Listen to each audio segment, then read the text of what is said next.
जैसे ही चंडकौशिक ने अपनी भविष्यवाणी पूरी की, उसने राजा बृहद्रथ को सिर हिलाकर बर्खास्त कर दिया। राजा अपनी राजधानी लौट आया, जहां उसने जरासंध को सिंहासन पर बिठाया और फिर अपनी दो पत्नियों के साथ जंगल में तपस्वी जीवन जीने के लिए सांसारिक सुखों को त्याग दिया। कि साल बीत गए और पृथ्वी पर राजा बृहद्रथ का समय समाप्त हो गया, लेकिन उन्हें स्वर्ग में स्थान दिया गया। इस बीच जरासंध ने अपने राज्य में शांति और समृद्धि बनाए रखने के लिए चंडकौशिक द्वारा दिए गए वरदानों का उपयोग करते हुए ज्ञान के साथ मगध पर शासन किया। लेकिन जब मथुरा के शासक कंस की वासुदेव के हाथों मृत्यु हो गई, तो कृष्ण और राजा जरासंध के बीच शत्रुता पैदा हो गई। मगध के पराक्रमी राजा ने अपने शहर गिरिवराज से मथुरा की ओर एक गदा फेंकी, जिससे वहां के लोगों के दिलों में भय फैल गया। नागरिकों ने कृष्ण को मथुरा से सटे गदवासन के पास गदा के गिरने के बारे में सूचित किया। स्थिति से अवगत कृष्ण ने जरासंध और उनके शक्तिशाली समर्थकों हंसा और धीमा का सामना किया। ये तीन लोग लगभग अजेय थे और कई लोगों का मानना था कि वे स्वयं देवताओं को भी जीत सकते हैं। शक्तिशाली कुकुर, अंधक और वैश्वी जनजातियों ने अपने कौशल से अवगत होकर परिणामों के डर से उनके साथ युद्ध में शामिल नहीं होने का फैसला किया। इस प्रकार जरासंध और कृष्ण के बीच एक भव्य टकराव के लिए मंच तैयार किया गया था। दो दिग्गज जो एक ऐसे संघर्ष में भिड़ेंगे जो दुनिया की नींव को हिला देगा। एक भव्य सभा के बीच कृष्ण अपने प्रिय मित्रों युधिष्ठिर, भीम और अर्जुन के सामने खड़े थे। एक साफ रात में उनकी आंखें सितारों की तरह चमक उठीं जब उन्होंने उनके अगले महान प्रयास के बारे में बात की। जरासंध को हराने का समय आ गया है, उन्होंने घोषणा की। उनकी आवाज दृढ़ विश्वास के साथ प्रतिध्वनित हो रही थी। वह एक दुर्जय दुश्मन है जिसे देवताओं और राक्षसों द्वारा भी युद्ध में हराया नहीं जा सकता है। लेकिन मैं प्रस्ताव करता हूं कि हम उसे क्रूर शक्ति के बजाय कलनीति और चालाकी से हराएं। कृष्ण के शब्द एक चिंगारी की तरह थे, जिसने युधिष्ठिर के दिल में आग लगा दी। पांडवों में सबसे बड़ा खड़ा हो गया। उसका चेहरा दृढ़ संकल्प के साथ चमक रहा था। हे अच्युत, सभी दुश्मनों का वध करने वाला, उसने कृष्ण को श्रद्धापूर्वक संबोधित करते हुए कहा। आप तो कहते हैं वह बुद्धिमान और न्यायपूर्ण है। हम केवल मनुष्य हैं, आपके मार्गदर्शन पर निर्भर हैं। आपने हमेशा हमें धर्म के मार्ग पर चलाया है। जिन्होंने समृद्धि से मुंह मोड़ लिया है, उन्हें कभी नहीं छोड़ा। युधिष्ठिर के शब्द कृष्ण के दिल को शांत करने वाले मलम की तरह थे। वह मुस्कुराया, उसकी आंखें अनुमोदन से चमक उठे। मैं आप सभी का नेतृत्व करूंगा, उसने कहा। भीम और अर्जुन मेरे पीछे चलेंगे। हर एक अपनी अनूठी ताकत को हाथ में लिए हुए कार्य में लाएगा। भीम शक्तिशाली योद्धा जरासंध पर अपना क्रोध फैलाएगा, जबकि अर्जुन कुछ तीरंदाज अपने तीरों से ढक देगा। जैसे ही कृष्ण ने बात की, उत्साह की भावना हवा में भर गई। तीनों स्नेहक ब्राह्मणों के साधारण वस्त्र पहने अपनी यात्रा पर निकल पड़े। वे कुरु जंगल से गुजरते हुए, कमल की आकर्षक झील से गुजरते हुए और कालकूट पहाड़ियों से बहने वाली राजसी नदियों को पार करते हुए, जब वे यात्रा कर रहे थे, तो जिन लोगों से वे मिले, वे उन्हें श्रद्धा से देखते थे, यह जानते हुए कि कृष्ण और अर्जुन ब्रह्मांड में हर कार्य को निर्देशित करने वाले स्वामी थे। उनका रास्ता उन्हें पूर्वी कौशल के माध्यम से ले गया, जहां वे ग्रामीण इलाकों की सुंदरता को देखकर आश्चर्यचकित हो गए। वे गंगा और सोन को पार कर गए। उनका पानी धूप में तरल सोने की तरह चमक रहा था। अंत में कई दिनों की यात्रा के बाद वे मगध पहुंचे, जो धन, पानी और पेड़ों से भरा हुआ शहर था, जो आकाश तक फैला हुआ लग रहा था। जैसे ही वे गोरथा की पहाड़ियों के पास पहुंचे, जरासंध का गढ़ दिखाई दिया। यह शहर वास्तुकला का एक चमत्कार था।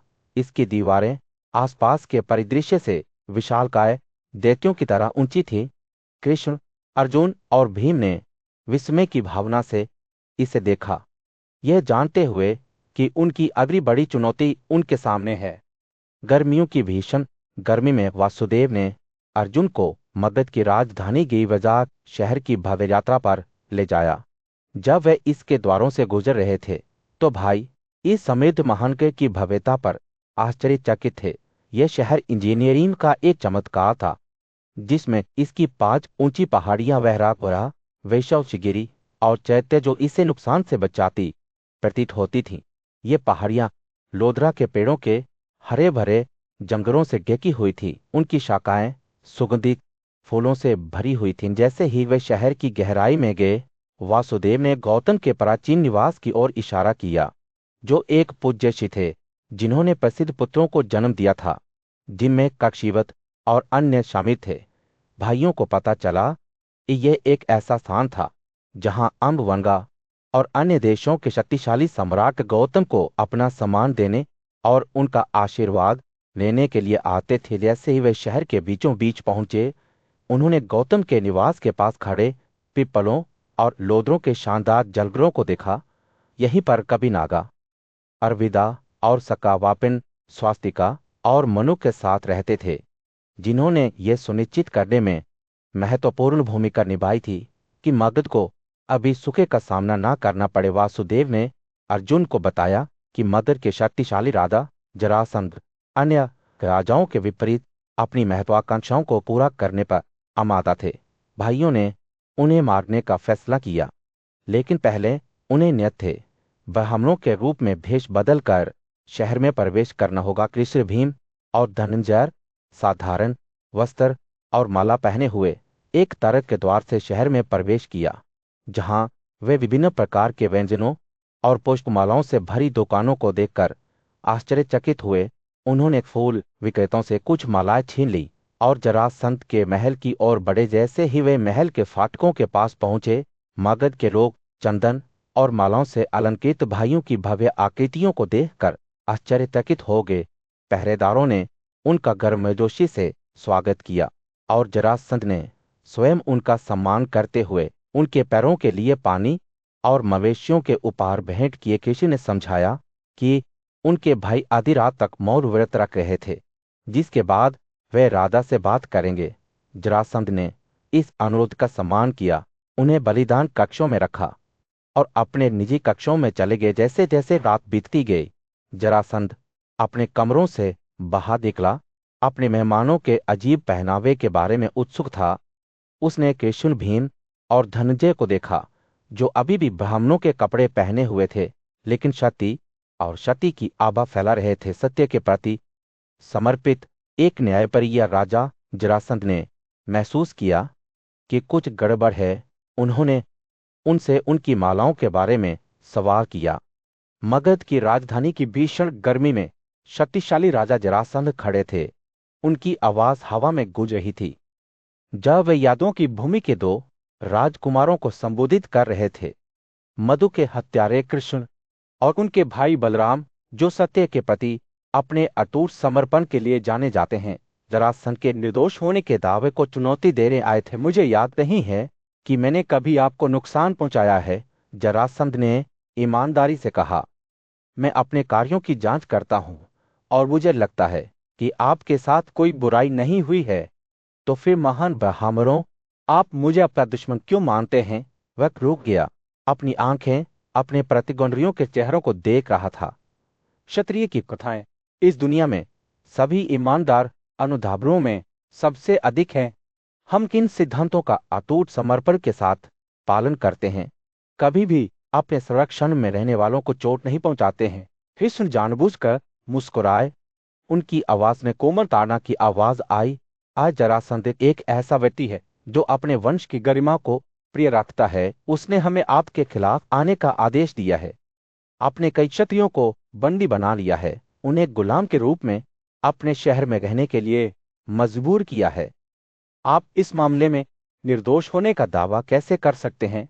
उनके शब्द दुख से भरे हुए थे और जरासंध की अभिव्यक्ति एक पल के लिए लड़खड़ा गई। एक राजा दूसरे गुड़ी राजा के साथ गलत व्यवहार कैसे कर सकता है? कृष्ण ने गुस्से में आवाज उठाते हुए कहा, और फिर भी आप इन पकड़े गए राजाओं को भगवान रुद्र को बलिदान के रूप में चढ़ाना चाहते हैं। मूर्ख जरासंध, आपके अलावा और कौन ऐसा दैन्य कार्य करने की हिम्मत करेगा? हम ब्राह्मण नहीं हैं, बल्कि महान प्रसिद्ध योद्धा हैं, और हम बंदी राजाओं को आपकी मुट्ठी से मुक्त करने आए हैं। जरासंध का चेहरा काला पड़ गया। उसकी आंखें क्रोध से चमक उठी।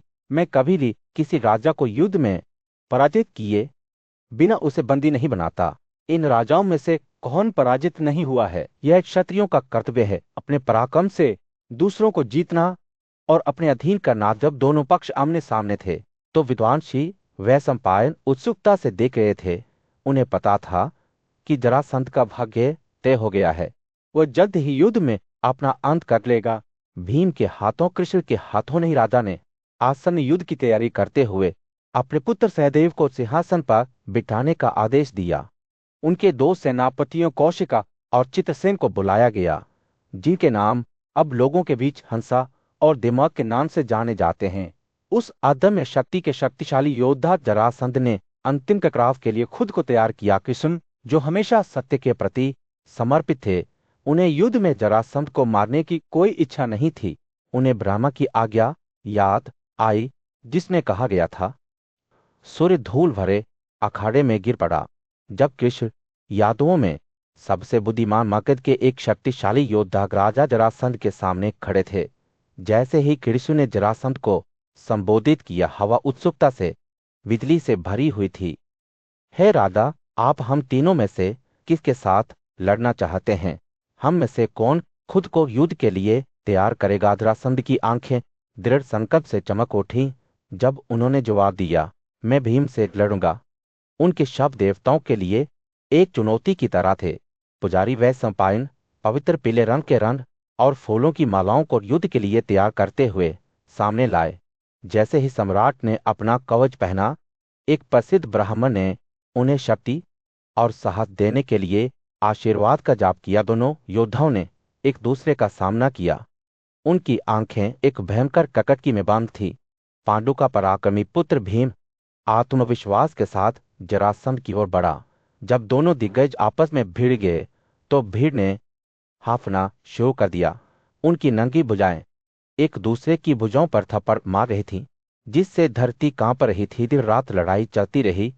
उनके कुश्ती की आवाज धरती पर गड़गड़ाहट की तरह गूंजती रही। वे एक दूसरे की गर्दन पकड़ लेते थे, अपनी पूरी ताकत से खींचते और धक्का देते थे।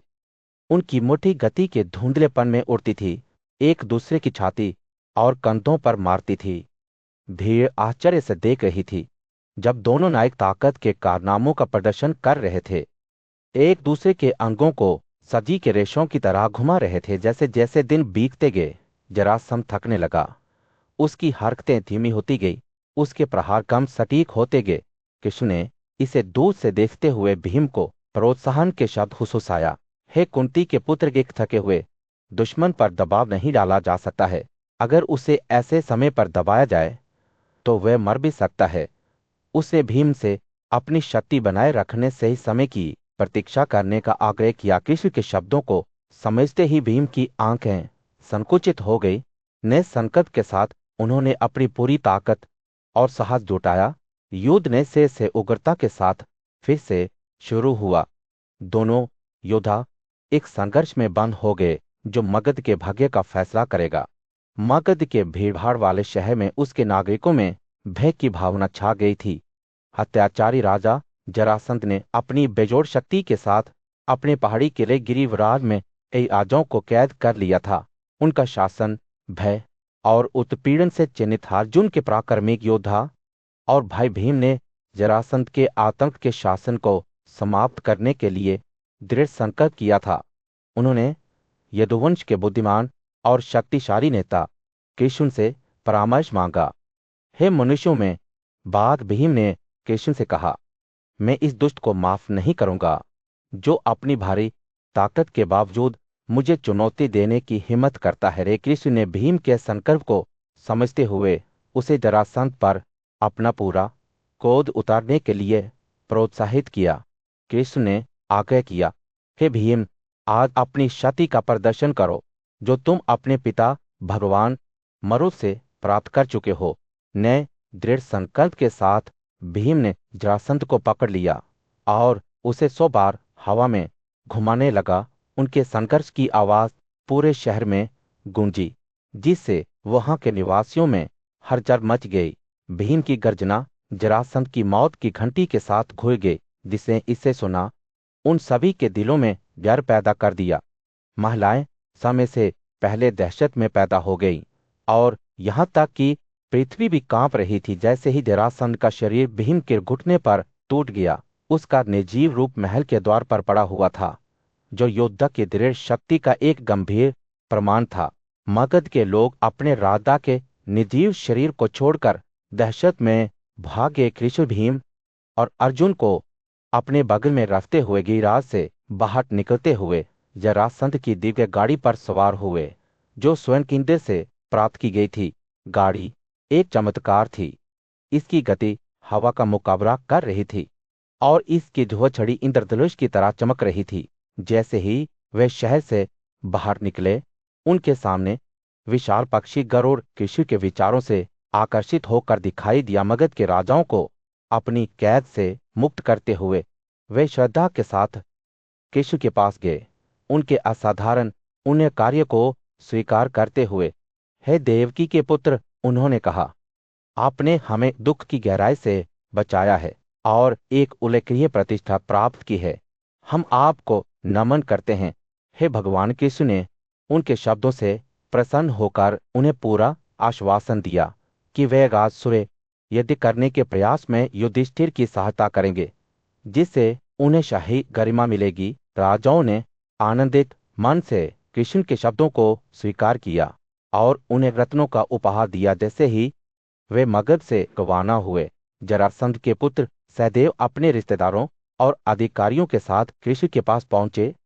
उन्होंने रत्नों और कीमती पत्थरों के बड़े बड़े उपहार भेंट करते हुए लोगों के बीच के देवता वासुदेव की पूजा की। कृष्ण ने खुशी खुशी सभा को स्थापित किया। हस्तिनापुर के हलचल भरे राज्य में अर्जुन ऊंचा खड़ा था। उसकी आंखें उत्साह और उद्देश्य से चमक रही थीं। उसने अपने दोस्त अग्नि से एक शानदार धनुष, दो अटूट कंपक भी, एक भव्य रथ और एक भव्य सभा कक्ष प्राप्त किया था। जब वे पांडव भाइयों में सबसे बड़े राजा युधिष्ठिर की ओर मुड़ा, तो वे अपने उत्साह को रोक नहीं सका है। गाला अर्जुन ने कहा, मैंने वह सब कुछ हासिल कर लिया है जो प्राप्त करना मुश्किल है, धन, शक्ति, मित्र, प्रसिद्धि और एक मजबूत सेना।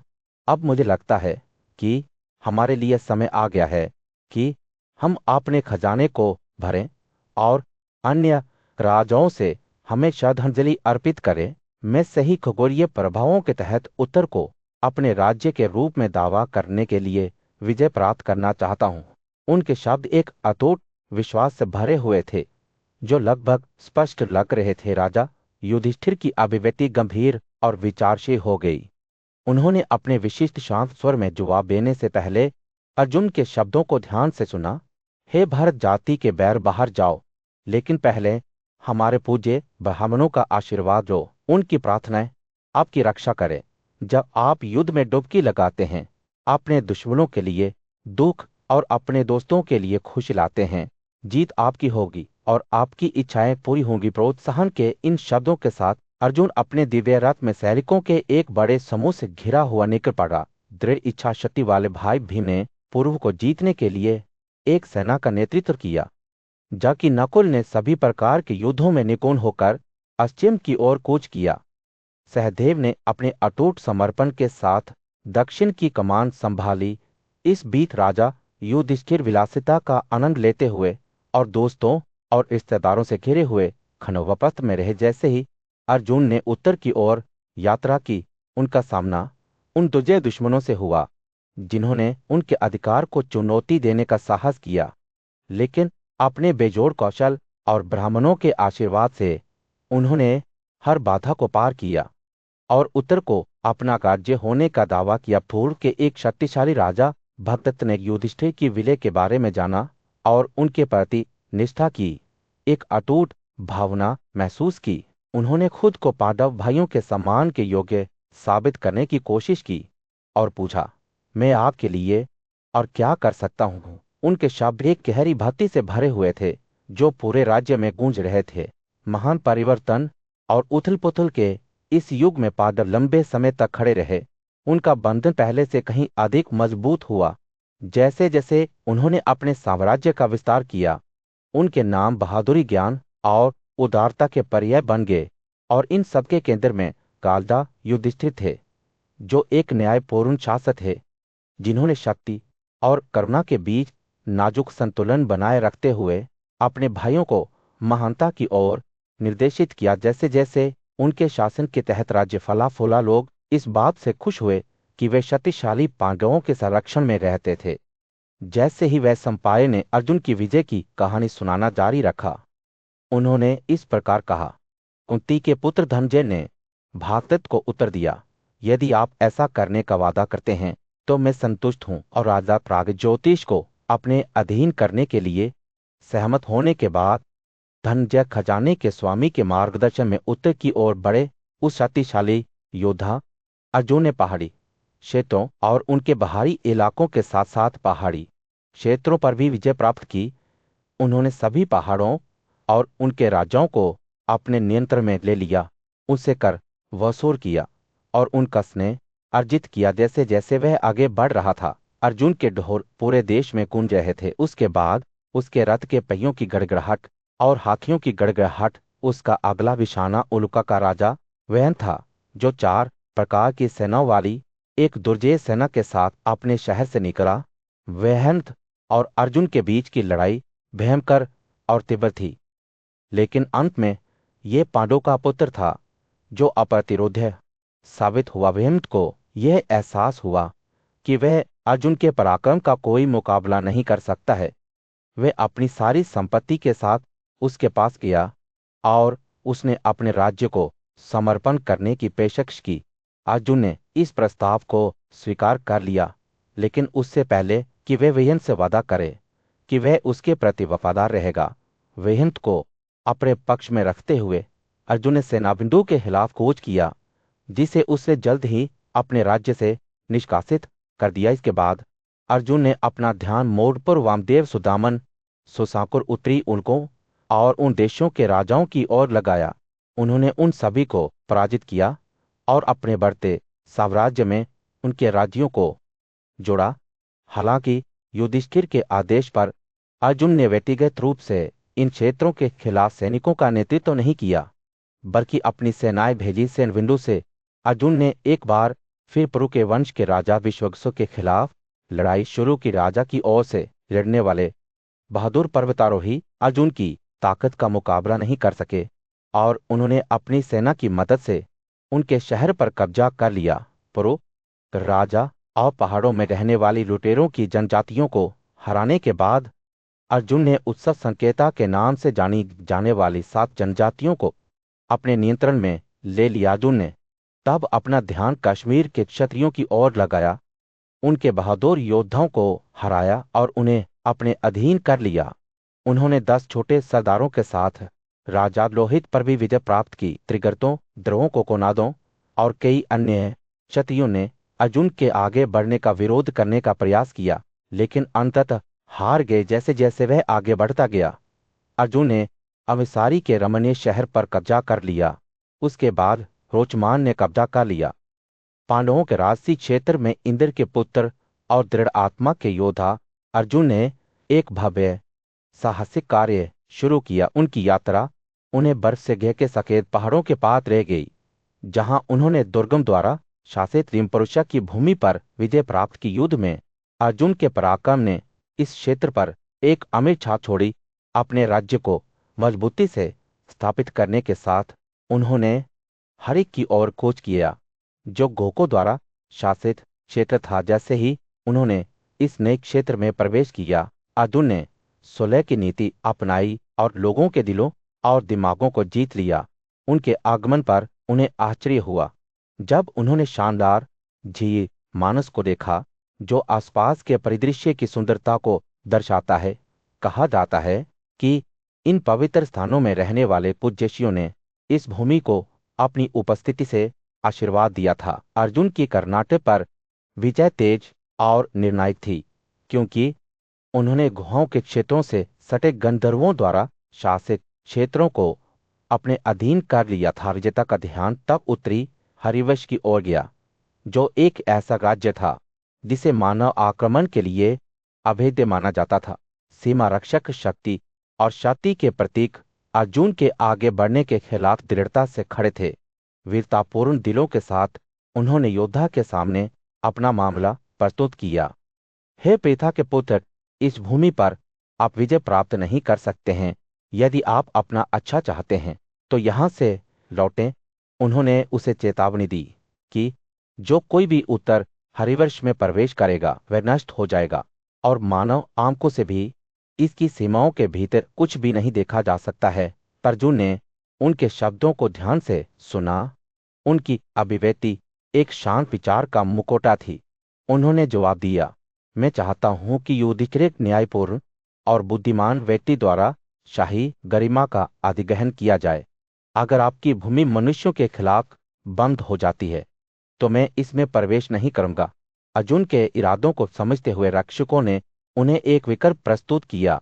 उन्होंने दिव्य कपड़े, आभूषण, रेशम और दिव्य मूल की खाल के रूप में युधिष्ठिर को श्रद्धांजलि देने की पेशकश की। इस प्रकार पुरुषों में से नायक ने उनके प्रस्ताव को स्वीकार कर लिया और उत्तरी हरिवंश से चला गया। उनका अभियान क्षत्रिय जनजातियों और लुटेरों दोनों के खिलाफ लड़े गए कई युद्धों में से एक था जिसमें अर्जुन हर बार विजयी हुआ था। अपने विजय से उन्होंने जो धन जुटाया वह विशाल था। कीमती रत्न दुर्लभ नस्लों के घोड़े और लुभावनी गति के जानवर। जैसे ही वे सकब्रत शहर लौटते, एक दुर्जय सेना से घिरे पार्थ ने युद्ध की लूट को युधिष्ठिर न्यायपूर्ण सम्राट को सौंप दिया। धन और खजाने राजा के सामने प्रस्तुत किए गए, जो अर्जुन की सफलता से प्रसन्न था। इसके बाद नायक महल के भीतर एक कक्ष में चला गया। जैसे ही वह संपाय ने भीमसेना की विजय की कहानी सुनानी शुरू की, हवा प्रत्याशा से भर गई। पांडु के पुत्र शक्तिशाली योद्धा ने न्यायप्रिय राजा युधिष्ठिर का आशीर्वाद प्राप्त किया था और अब अपनी कमान में एक दुर्जय सेना के साथ पूर्वी दिशा की ओर बढ़ा। भीमसेन की सेना देखने लायक थी। योद्धाओं, हाथियों और घोड़ों का एक विशाल समुद्र जो सभी अच्छी तरह से सशस्त्र और युद्ध के लिए तैयार थे। जैसे ही वे देश को पार कर रहे थे, उनके पैरों के नीचे पृथ्वी कांप रही थी और उनके नाम का उल्लेख ही उनके दुश्मनों की भीड़ को कांप रहा था। भीमसेना की यात्रा का पहला पड़ाव पंचालों का महान देश था। कूटनीति और सैन्य शक्ति के मिश्रण के साथ उन्होंने इस शक्तिशाली जनजाति पर विजय प्राप्त करना शुरू कर दिया। उनके शब्द मधुर मिठास से भरे हुए थे और उनके कार्य किसी भी भाषण से अधिक जोर से बोलते थे। पंचालों ने भीमसेना की सेना की अजयता को महसूस करते हुए जल्दी से उनकी इच्छा के अधीन हो गए। पंचालों को अपने नियंत्रण में रखते हुए भीमसेना ने अपना ध्यान गृकों और वीरों की ओर लगाया। उनकी वीरता की कोई सीमा नहीं थी, क्योंकि उन्होंने इन जनजातियों को आसानी से हरा दिया था। दशरथों ने भी उनके क्रोध का भार महसूस किया और उनके राजा सुधर्मन को युद्ध में भीमसेना का सामना करने के लिए मजबूर होना पड़ा। भीमसेना और सुधर्मन के बीच तो देखने लायक था। दोनों योद्धा इस्पात और पसीने के उन्माद में भिड़ गए। उनके प्रहार एक तूफानी दिन में गरज की तरह पूरे परिदृश्य में गूंज रहे थे। अंत में यह भीमसेना ही था जो विजयी हुआ, लेकिन वह सुधर्मन की बहादुरी से इतना प्रभावित हुआ कि उसने उसे अपनी सेना का सेनापति नियुक्त किया। अपने पीछे इस जीत के साथ भीमसेन ने पूर्व की ओर कूच किया, अपने पीछे पराजित दुश्मनों का निशान छोड़ दिया। उनका अगला लक्ष्य अश्वमेध का राजा रोचमान था, जो अपनी सेना के शीर्ष पर एक पर्वत श्रृंखला की तरह खड़ा था, जो विजय का मार्ग अवरुद्ध कर रहा था। लेकिन भीमसेन निडर था और अपनी तलवार के कुछ तेज धारों के साथ उसने राजा की सुरक्षा को ध्वस्त कर दिया और जीत का दावा किया। पूर्वी क्षेत्र अब भीमसेना के चरणों में पड़ा हुआ था। उसके लोग उसकी दृढ़ शक्ति से डर गए थे। जैसे ही उसने दक्षिण की ओर अपनी यात्रा जारी रखी, उसका सामना सुकुमार और सुमित्र राजाओं से हुआ, जो अभी तक उसकी इच्छा के अधीन नहीं हुए थे।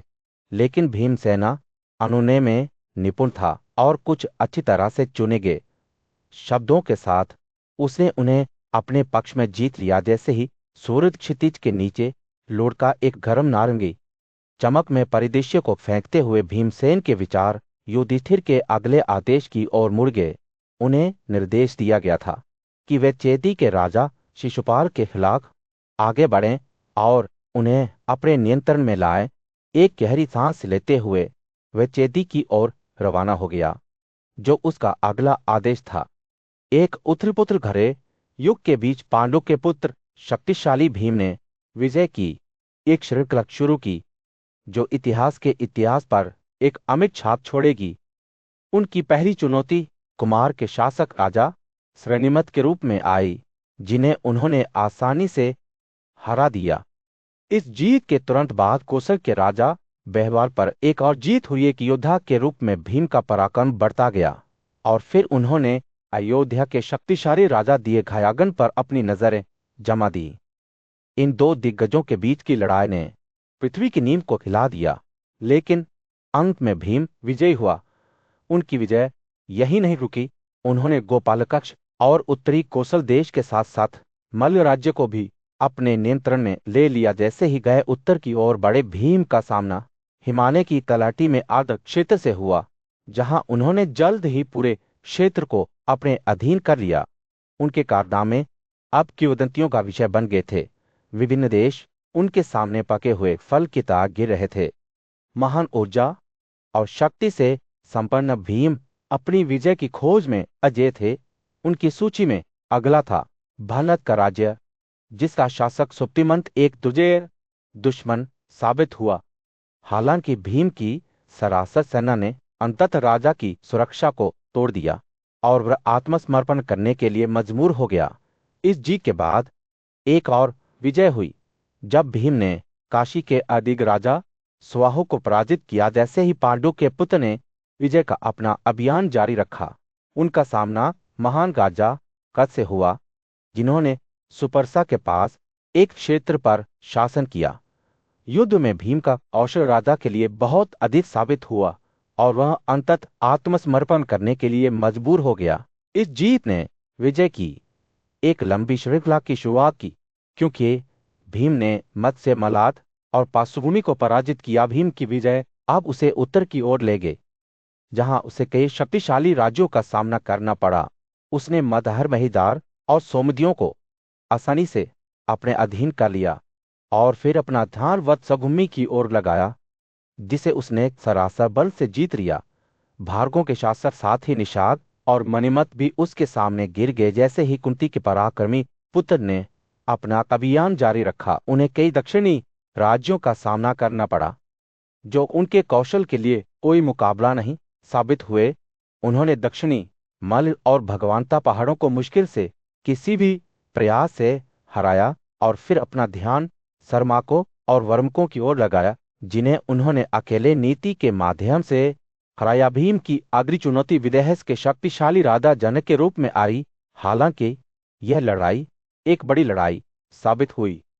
सूर्य कुरु राज्य के विशाल विस्तार पर अस्त हो रहा था, जब युधिष्ठिर का छोटा भाई सहदेव एक भव्य साहसिक कार्य शुरू करने के लिए तैयार था।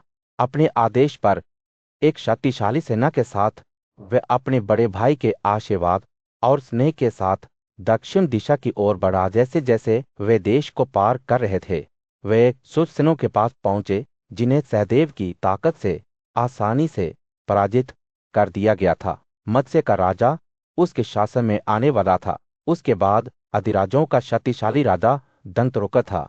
प्रत्येक जीत के साथ कुरु योद्धा की प्रतिष्ठा बढ़ती गई और उसने लोगों का सम्मान अर्जित किया। सहदेव ने तब अपना ध्यान मत्स्यों के देश की ओर लगाया, जहां सुकुमार और सुमित्र को उनके नियंत्रण में लाया गया था। राजकुमार की बुद्धिमत्ता और रणनीतिक सोच ने उन्हें पचारों निषादों और गोसरिन की ऊंची पहाड़ी पर विजय प्राप्त करने की अनुमति दी। उन्होंने पृथ्वी के एक शक्तिशाली स्वामी श्रीनिमत को भी अपने अधीन कर लिया। जैसे ही वे आगे दक्षिण की ओर बढ़ा, सहदेव का सामना कुंतीभोज से हुआ, जिसने स्वेच्छा से उसका शासन स्वीकार कर लिया। राजकुमार फिर चार मानरती के तट की ओर बढ़ा, जहां वे जामाक के पुत्र से मिला, जिसे अतीत में वासुदेव ने हराया था।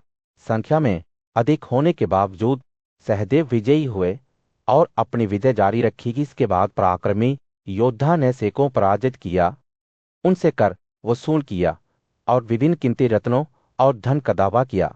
उन्होंने पराजित जनजातियों के साथ गठबंधन किया और नर्मदा के तट प्रदेशों की ओर बढ़े। वहां उन्होंने अवंती के दो वीर राजाओं विंदा और अनुविंदा को हराया, जिन्हें एक विशाल सेना का समर्थन प्राप्त था। इस विजय के बाद सहदेव ने अपना ध्यान भोजकट शहर की ओर लगाया, जहां उनके और राजा भीष्म के बीच पूरे 2 दिनों तक भयंकर युद्ध हुआ। लेकिन अधिक संख्या में होने के बावजूद राजकुमार ने न केवल भीष्म को बल्कि कौशल के राजा और वैनमार्ग के तट पर क्षेत्रों के शासक को भी हराकर विजय प्राप्त की। इसके बाद नायक ने युद्ध में नाटकियों और हेरामहुकों दोनों को हराया, मरुद देश को अपने अधीन कर लिया और मुंजाग्राम को अधीनता के लिए कम कर दिया। सहदेव की ताकत और रणनीतिक सोच ने उन्हें नचिनों और अरुरुकों के शक्तिशाली गालों के साथ साथ विभिन्न वन राजाओं को पराजित करने की अनुमति दी। जैसे ही वह आगे दक्षिण की ओर बढ़ा, राजकुमार का सामना राजा वाताधिपति से हुआ, जो सहदेव की शक्ति से पराजित हो गया था।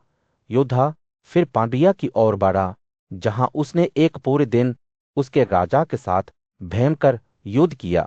विजयी होते हुए सहदेव ने किष्किंधे की प्रसिद्ध गुफाओं की ओर बढ़ते हुए अपनी विजय जारी रखी। यही वे जगह थी जहां उनका सामना दो शक्तिशाली बंदर राजा मेदा और दुर्विदा से हुआ, जो हडोपर्थ की भूमि में पांडु के पुत्र नकुल के चारों ओर एक शक्तिशाली सेना जमा हो गई। जब वे पश्चिम की ओर निकल रहे थे तो पृथ्वी कांप रही थी। उनके युद्ध के चिल्लाने और रथ के पहिए पूरे परिदृश्य में गरज रहे थे। नकुल का गंतव्य रोहित था, जो एक पहाड़ी देश था जिसे कार्तिकेय दिव्य सेनापति प्रिय मानते थे।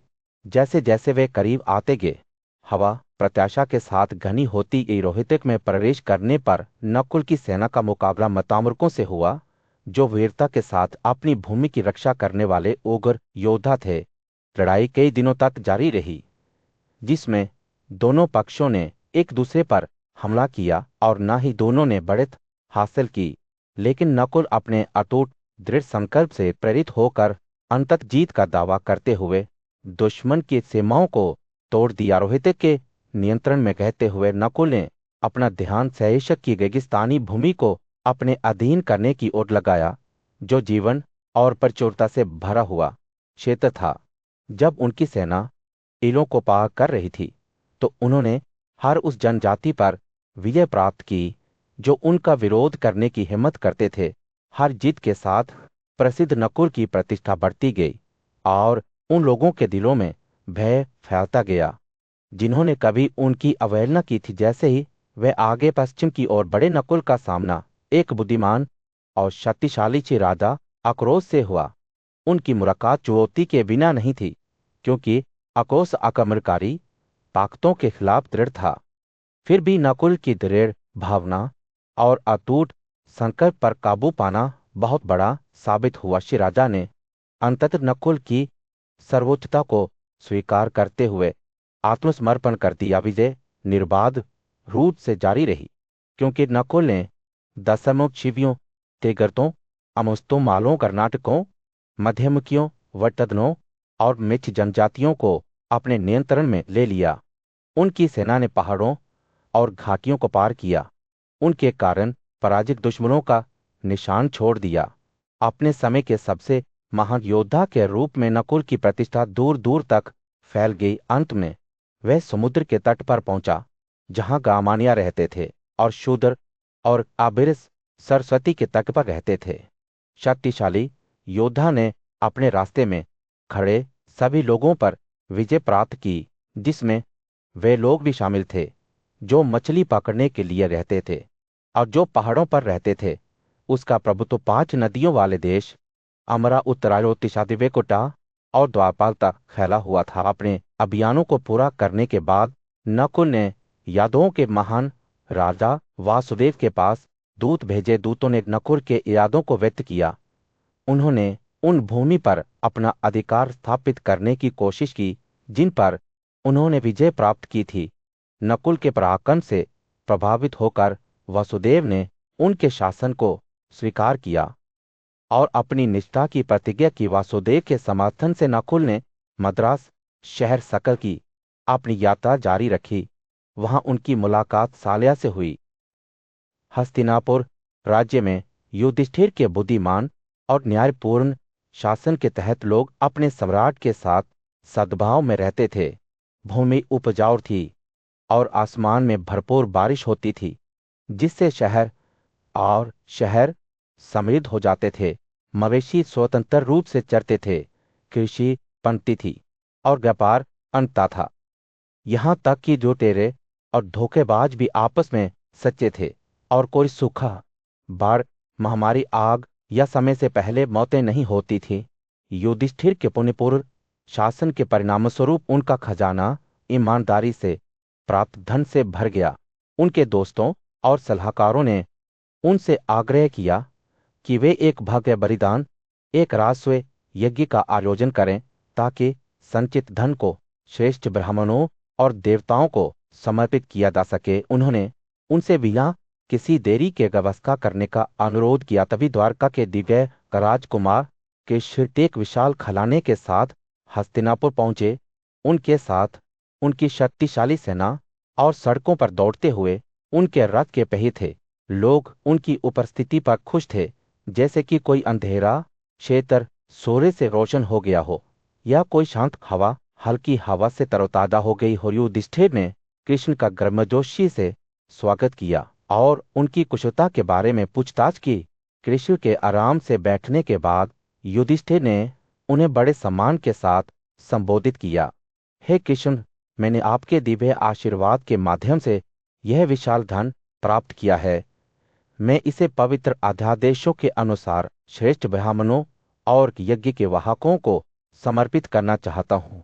उन्होंने कृष्ण से राजसूय यज्ञ मनाने की अनुमति मांगी, या तो खुद को यज्ञ में स्थापित करके या कृष्ण से इसे करने के लिए कहा। युधिष्ठिर की भक्ति से प्रसन्न होकर कृष्ण ने उनके गुणों की प्रशंसा की।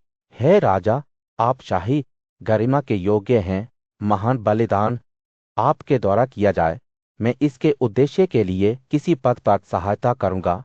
उन्होंने युधिष्ठिर के आदेशों का पालन करने और उन्हें सफलता प्राप्त करने में मदद करने की पेशकश की। युधिष्ठिर को यह कहते हुए बहुत खुशी हुई कि कृष्ण के आने से उनका संकल्प पहले ही फल फूट चुका है।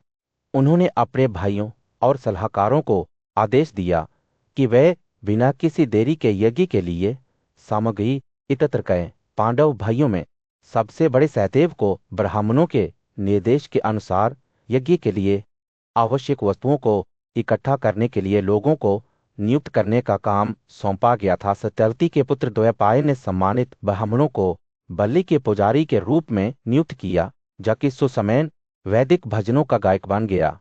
युधिष्ठिर ने स्वयं यज्ञ में व्यायामक की भूमिका निभाई और उनके भाइयों को उनकी सहायता के लिए नामित किया गया। इन लोगों के शिष्यों और पुत्रों को होकरार नियुक्त किया गया, जो वेदों और उनकी शाखाओं में अच्छी तरह से पारंगत थे। तैयारी पूरी करने के बाद सभी ब्राह्मणों, क्षत्रियों, वैश्यों और अन्य लोगों को आमंत्रित करने के लिए दूत भेजे गए। जैसे ही हस्तिनापुर शहर में सूरज उगने लगा, पांडु के पुत्र सदा विजय नकुल अपने भाई युधिष्ठिर के भव्य राजसूय यज्ञ में भीष्म और धृतराष्ट्र को आमंत्रित करने के लिए निकल पड़े। खुशी से भरे दिल से नकुल ने औपचारिक रूप से कुरुवंश के बुजुर्ग सदस्यों को निमंत्रण दिया, जिसमें उनके पूज्य गुरु भी शामिल थे। राजा युधिष्ठिर के बलिदान की खबर दूर दूर तक फैल गई थी और जल्द ही विभिन्न देशों से सैकड़ों अन्य क्षत्रिय हस्तिनापुर जाने लगे। वे पांडवों के बलिदान भवन की महिमा को देखने और अपने परोपकारी राजा को श्रद्धांजलि देने के वादे से आकर्षित हुए। उनमें दुर्योधन के नेतृत्व में और भाई, साथ ही साथ अन्य प्रमुख व्यक्ति जैसे सोल, शकुनी, असल, विशाख और कर्ण भी थे। जैसे ही वे हस्तिनापुर पहुंचे, राजाओं का भव्यता और समारोह के साथ स्वागत किया गया। सड़कों पर ब्राह्मणों की कतारें लगी हुई थी, जो जुलूस से आगे चले। उनके पवित्र धागे हवा में धीरे धीरे झूम रहे थे। धृतराष्ट्र और भीष्म विदुर के साथ बलिदान की हवेली की ओर ले गए। उनके दिल खुशी और प्रत्याशा से भर गए। पहुंचने पर उन्हें शानदार हवेली सौंपी गई, जो सुंदरता में कैलाश की चट्टानों का मुकाबला करती थी। ये शानदार इमारतें तालाबों, लंबे पेड़ों और हर तरह के फर्नीचर से सजी हुई थीं। उनकी दीवारें ऊंची और सफेद धुए गए थे। उनकी खिड़कियां सोने के जार से ढकी हुई थी और उनके अंदरूनी हिस्से मोतियों की पंक्तियों से पंक्तिबद्ध थे। फर्श महंगे कालीनों से बने थे और दरवाजे और प्रवेश द्वार भीड़ को समायोजित करने के लिए पर्याप्त चौड़े थे। जैसे ही सम्राट इन भव्य महलों में आराम कर रहे थे, उन्होंने राजा युधिष्ठिर को कई सदस्यों से घिरा हुआ और पवित्र बलिदान करते हुए देखा। हवा एलो और फूलों की मीठी सुगंध से भर गई थी, क्योंकि बलिदान की हवेली गतिविधि से जीवंत हो गई थी। ऐसा लग रहा था जैसे स्वर्ग ही हस्तिनापुर पर उतरा था। पांडवों के चारों ओर देवताओं का जमावड़ा था। विभिन्न देशों के राजा और ब्राह्मण युधिष्ठिर के बलिदान की भव्यता से चकित थे। उन्होंने पहले कभी ऐसा कुछ नहीं देखा था। बलिदान के महल की भव्यता केवल इसके रहने वाले राजा युधिष्ठिर की महिमा से मेल खाती थी, जो धर्म के सिद्धांतों को मूर्त रूप देने वाले न्यायपूर्ण शासक थे। जैसे जैसे दिन बीतता गया, राजाओं का दूर दूर से आना जारी रहा। हर कोई पांडवों को श्रद्धांजलि देने और उनके भव्य बलिदान में भाग लेने के लिए उत्सुक था। उनमें राम, अनिरुद्ध, कनक और सारण के नेतृत्व में शक्तिशाली वेश्नियों के साथ साथ गदा, प्रद्युम्न, शामवा और चारुदेशन जैसी अन्य प्रमुख हस्तियां भी थीं। रात सूर्यकुरु गगज्य के विशाल विस्तार पर अस्त हो रहा था, जब पांडु के सबसे बड़े पुत्र युधिष्ठिर भव्य यज्ञ कक्ष की ओर बढ़ रहे थे। उन्होंने इस क्षण की तैयारी में कई साल बिताए थे और अब अपने दादा और गुरु के आशीर्वाद से वे राजसूय यज्ञ शुरू करने के लिए तैयार थे। जैसे ही वे सभा कक्ष के पास पहुंचे, उनका स्वागत कई परिचित चेहरों से किया गया। भीष्म, द्रोण, कृपा, अश्वत्थामा, संजय और कई अन्य, जिन्हें भव्य समारोह में विभिन्न भूमिकाओं के लिए नियुक्त किया गया था। युधिष्ठिर की आंखें उनकी आंखों से मिली और एक गहरे धनुष के साथ उन्होंने उन सभी को संबोधित किया। प्रिय दोस्तों, इस महान प्रयास में मेरी मदद करें। यह खजाना जो हमारे सामने है, वह आपका है। आपस में परामर्श करें और मुझे मार्गदर्शन करें, जैसा आप उचित समझते हैं। सम्मानित अतिथियों की सभा ने एक स्वर में से हिलाया। उनके चेहरे उत्साह से चमक उठे। युधिष्ठिर फिर उनमें से प्रत्येक को एक विशिष्ट कर्तव्य सौंपने के लिए आगे बढ़े। दुशासन को भोजन और अन्य विलासिता के वितरण की देखरेख करने का काम सौंपा गया था, जबकि अश्वत्थामा को ब्राह्मणों की जरूरतों को पूरा करने के लिए नियुक्त किया गया था। संजय को उन राजाओं को वापस पूजा करने का काम सौंपा गया था, जो दूर दूर से अपने सम्मान देने के लिए आए थे। भीष्म और द्रोण, दो बुद्धिमान और पूजनीय ऋषियों को यह सुनिश्चित करने का काम सौंपा गया था कि बलिदान के हर पहलू को त्रुटिहीन रूप से किया जाए। रत्नों और कीमती पत्थरों के उस्ताद कृपा को हीरे, सोने, मोतियों और अन्य खजाने के वितरण की देखरेख करने के लिए नियुक्त किया गया था, और इसलिए सभा के प्रत्येक सदस्य को इस भव्य प्रदर्शन में खेलने के लिए एक भूमिका दी गई थी। जैसे जैसे तैयारी पूरी होने लगी, धूप की मीठी खुशबू और मंत्रों के कोमल जाप से हवा भर गई। देवता स्वयं उपस्थित प्रतीत होते थे। उनके दिव्य रथ यज्ञ कक्ष के ऊपर मंडराते थे, जैसे कि किसी अदृश्य शक्ति द्वारा खींचा गया हो। और युधिष्ठिर ने भक्ति से भरे दिन से राजसूय यज्ञ शुरू किया, जिसने ब्राह्मणों को 6 अग्नि और भव्य उपहार दिए गए थे। सभा हर्षोल्लास से झूम उठी जब राजा ने उन सभी को शानदार उपहार भेंट किए। कीमती गहने, बढ़िया रेशम और विदेशी मसाले। देवता स्वयं प्रसन्न हुए। उनका आशीर्वाद शुद्ध मक्खन हो और महांशियों द्वारा चढ़ाए गए दान के रूप में प्रकट हुआ। ब्राह्मण भी बहुत खुश थे। बलिदान के उपहार स्वीकार करते समय उनके चेहरे कृतज्ञता से चमक रहे थे। जैसे जैसे बलिदान आगे बढ़ता गया, सभा का आकार बढ़ता गया। दूर दूर से राजा युधिष्ठिर की भव्यता को श्रद्धांजलि देने के लिए पहुंचते गए। उनमें से प्रत्येक धन का खजाना ले आया, सोना, गहने और कीमती पत्थर जो शाम की रोशनी में सितारों की तरह चमकते थे। और युधिष्ठिर एक साथ पवित्र परिसर के बीच में, जहां भव्य यज्ञ चल रहा था, पूज्यशी और आमंत्रित राजा अंदर के घेरे में इकट्ठे हुए। उनमें से नारद प्रसिद्ध ऋषि अपने साथी ऋषियों के साथ बैठे थे। उनकी आंखें एक साफ रात में सितारों की तरह चमक रही थीं। हवा विद्वान चर्चाओं की आवाज से भर गई थी, क्योंकि वे विभिन्न विषयों पर बड़े जुनून और दृढ़ विश्वास के साथ बहस करते थे। कुछ ने अच्छी तरह से चुने हुए शब्दों से बहस की, जिसे कमजोर स्थिति मजबूत दिखाई दी, जबकि अन्य पवित्र ग्रंथों में पारंगत सुखद बातचीत में लगे हुए थे। जैसे ही नारद महान कहरों के समुद्र की ओर देख रहे थे, उनका दिल खुशी और कृतज्ञता से भर गया। उन्होंने इस भव्य बलिदान से पैदा हुई युधिष्ठिर की समृद्धि को देखा और उनकी आंखें खुशी से चमक उठीं। लेकिन जैसे ही उन्होंने गहराई से देखा, उनके भीतर एक भय की भावना बस गई, क्योंकि उस विशाल सभा में नारद ने एक विशुद्ध या शपथ के बिना किसी को नहीं देखा। ये ऐसा था जैसे कि देवता स्वयं नश्वर क्षेत्र में उतरे थे। जैसे ही ऋषि ने इस अद्भुत दृश्य पर विचार किया, स्वयं ब्रह्मा द्वारा उन्हें सुनाई गई प्राचीन कथाओं की यादें उनके दिमाग में आ गई। उन्होंने बहुत पहले कहे गए शब्दों को याद किया, पृथ्वी पर जनने और एक दूसरे का वध करें, फिर स्वर्ग लौटे। नारद जानते थे कि सर्वोच्च भगवान नारायण ने मनुष्यों के बीच कृष्ण एक क्षत्रिय राजकुमार के रूप में जन्म लिया था। कहा जाता था कि कमल की पंखुड़ियों जैसी आंखों वाले इस दिव्य प्राणी में अद्वितीय शक्ति और पराक्रम है। जैसे ही नारद के विचार इस दृष्टि पर केंद्रित हुए, उन्होंने देखा कि आत्म सृष्टिकर्ता पृथ्वी से क्षत्रियों के उस विशाल समूह को छीन रहा है, जिसमें से प्रत्येक महान शक्ति से संपन्न है। ऋषि का हृदय परम भगवान के प्रति श्रद्धा से भर गया, जो जल्द ही इस नश्वर राज्य से विदा लेने वाले थे। भय और घबराहट की भावनाओं के साथ नारद देवताओं, ब्राह्मणों और ऋषियों से घिरे भव्य सभा के बीच बैठे थे। तभी बुद्धिमान पितामह भीष्म युधिष्ठिर को संबोधित करने के लिए खड़े हो गए। उन्होंने कहा, हे भरत, इन राजाओं में से प्रत्येक को अर्घ्य अर्पित किया जाए, क्योंकि वे कुछ समय के लिए हमारे साथ रहे हैं।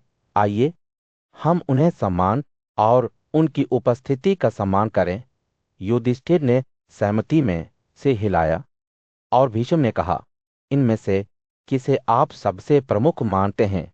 हम किसे पहला अर्घ्य दें? भीष्म की बुद्धिमान आंखों ने उनके सामने सभा को खंगाला और उनके हृदय ने इसका रहस्य प्रकट किया। जैसे सूर्य सभी चमकदार वस्तुओं में सबसे अधिक चमकता है, उन्होंने कहा, वैसे ही कृष्ण हम सभी के बीच चमकते हैं। उनकी शक्ति और पराक्रम के परिणामस्वरूप इन शब्दों के साथ भीष्म ने कृष्ण की ओर इशारा किया, जो सभा के बीच शांत बैठे थे। सहदेव ने बड़ी भक्ति के साथ कृष्ण को पहला अर्घ्य भेंट किया। वरिष्ठ राजकुमार ने पवित्र मंत्र का पालन करते हुए इसे विनम्रता से स्वीकार किया। सभा कक्ष राजा युधिष्ठिर और चेदी के शासक शिशुपाल के बीच गर्मागर्म बहस से भरा हुआ था। जब दोनों नेता आमने सामने खड़े थे, तो हवा तनाव से भरी हुई थी। बहस में उनकी आवाजें उठ रही थीं। यह एक ऐसा क्षण था जो सबसे अनुभवी राजनयिक के साहस की परीक्षा लेगा। राजा युधिष्ठिर, उनकी आंखें चिंता से चमक रही थीं, जल्दबाजी में शिशुपाल के पीछे दौड़े और उन्हें सुलह के स्वर में संबोधित किया। हे पृथ्वी के स्वामी, उन्होंने कहा, उनके शब्द ईमानदारी से टपकते हुए, आपने जो कहा है वह शायद ही आपके जैसा बन कहा है। हमारे पूज्य बुजुर्ग भीष्म का यह कहकर अपमान करना पापपूर्ण और क्रूर है कि वे नहीं जानते कि पुण्य क्या है। इस फटकार से शिशुपाल का चेहरा काला पड़ गया, लेकिन युधिष्ठिर ने अपनी बात को दबाते हुए कहा, देखो, इतने सारे राजा जो तुमसे बड़े हैं, सभी कृष्ण की पूजा को स्वीकार करते हैं। जैसा कि उन्होंने किया है वैसे ही धैर्य से इसे सहन करना आपके लिए उचित है। लेकिन शिशुपाल इतनी आसानी से बह जाने वाले व्यक्ति नहीं थे। उन्होंने भीष्म की ओर रुख किया। उनकी आंखें अवज्ञा से जल रही थीं। जो कृष्ण की पूजा को स्वीकार नहीं करता है, जो ब्रह्मांड में सबसे बड़े हैं, उन्होंने कहा। उनकी आवाज तिरस्कार से टपक रही है, ना तो नरम शब्दों और ना ही सुलह के योग्य है। रपूज्य ज्येष्ठ भीष्म अपने आसन से उठे। उनकी उपस्थिति ने उनका ध्यान आकर्षित किया। जैसे ही उन्होंने बोलना शुरू किया, उनकी आंखें गहरी बुद्धि से चमक उठीं। क्षत्रिय जाति के योद्धाओं का प्रमुख उन्होंने कहा, जो युद्ध में एक क्षत्रिय पर विजय प्राप्त करके उसे अपनी शक्ति के अधीन ले आया, उसे मुक्त कर दिया, वह पराजित का गुरु बन जाता है। वे रुक कर सभा का निरीक्षण करते हुए आगे बढ़े। मुझे इस सभा में एक भी ऐसा शासक नजर नहीं आता जो सापत जाति के इस पुत्र की शक्ति से युद्ध में पराजित ना हुआ हो। उनकी आंखें कृष्ण की ओर मुड़ी, जो अपने सिंहासन पर बैठे थे, और भीष्म की आवाज ने श्रद्धा का भाव ने लिया। यह यहाँ निर्मल महिमा वाला न केवल हमारे द्वारा बल्कि 3 दुनियाओं द्वारा भी पूजा का पात्र है। सभा भीष्म के शब्दों से परिवर्तित हो गई।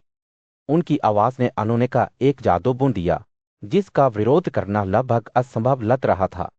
शिशुपाल हालांकि अधीर रहे। उनका चेहरा एक जिद्दी मुखौटे में था। भीष्म ने आगे कहा। उनका भाषण एक नदी की तरह बह रहा था।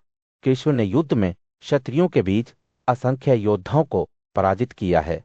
बिना किसी सीमा के पूरा ब्रह्मांड उनमें वैष्णव जाति में स्थापित है। जब वे बोल रहे थे, भीष्म के शब्दों ने एक विशाल और राजसी परिदृश्य की छवियों को चित्रित किया, जो अनंत तक फैला हुआ था। उनकी आवाज मृतक और किंवदंती के धागे को जोड़ती थी।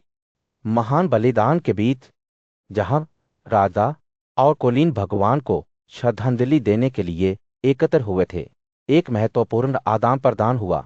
शक्तिशाली योद्धा भीष्म ने अपनी बातें समाप्त कर दी थीं, और बुद्धिमान और न्यायपूर्ण राजा सहदेव सभा को संबोधित करने के लिए आगे बढ़े। उनकी आंखें भक्ति से चमक उठीं जब उन्होंने अतुलनीय कृष्ण केसी के हत्यारे, जो अथाह शक्ति के अवतार थे, के बारे में बात किए। कोमल लेकिन दृढ़ भाव के साथ सहदेव ने अपना पैर जमीन पर रख दिया, जो कृष्ण की पूजा के प्रति अपनी अटूट प्रतिबद्धता का प्रतीक था। हवा उत्सुकता से भरी हुई थी, क्योंकि उन्होंने किसी भी राजा को बोलने के लिए आमंत्रित किया जो इस सम्मान पर सवाल उठाने की हिम्मत करता था। लेकिन शक्तिशाली सम्राट, हालांकि गर्व और बुद्धिमान थे, चुप रहे। उनके चेहरे, जो कभी आत्मविश्वास से चमकते थे, अब फीके और परेशान लग रहे थे, मानो उनके आंखें संदेहों के जवाब में सहदेव के सिर पर फूलों की बौछार हो रही थी, और एक अलौकिक आवाज अनुमोदन के शब्दों को फुसफुसा रही थी। उत्कृष्ट उत्कृष्ट सभा दर्शकों की फुसफुसाहट और बुड़बुड़ाहट से भरी हुई थी। नारद काले हिरण की खाल पहने हुए श्री अपना ज्ञान देने के लिए आगे बढ़े। प्राचीन ज्ञान से चमकती उनकी आंखें, उन्होंने भविष्य और अतीत के बारे में बात करते हुए घोषणा की कि जिन्होंने कृष्ण की पूजा करने से इनकार कर दिया, उन्हें मृत माना जाना चाहिए, हालांकि वे अभी भी सांस ले सकते हैं। सदैव ने ब्राह्मण और क्षत्रिय के बीच के अंतर को समझते हुए सम्मान के योग्य लोगों को सम्मानित करते हुए समारोह को पूरा किया। लेकिन जैसे ही कृष्ण को पहली पूजा मिली, चेदी के उग्र योद्धा शिशुपाल ने अपने अग्निमय शब्दों से सभा को उत्तेजित कर दिया। उनकी आंखें तांबे के अंगारों की तरह चमक रही थीं। उन्होंने राजाओं को ताना मारते हुए पूछा कि वे अब क्या सोच रहे हैं कि उनका नेता अनुपस्थित है। चेदी का बैर शिशुपाल अन्य राजाओं के साथ साजिश करने लगा। उन्हें युद्ध में वृष्णियों और पांडवों के खिलाफ खड़े होने का आग्रह करने लगा। जब वे बलिदान को पूरा करने में बाधा डालने के बारे में चर्चा कर रहे थे, तो सभा के चेहरे फीके पड़ गए। उनका उत्साह और आत्मविश्वास बढ़ गया था, और उन्होंने युधिष्ठिर को अंतिम बलिदान संस्कार करने और कृष्ण की पूजा करने से रोकने की कसम खाई थी। राजाओं के भीतर उथल पुथल को समझते हुए कृष्ण ने समझ लिया कि वे एक विनाशकारी टकराव की तैयारी कर रहे हैं। राजाओं का विशाल समुद्र अपने सैनिकों की लहरों के साथ वृष्णियों और पांडवों पर विनाशकारी ओस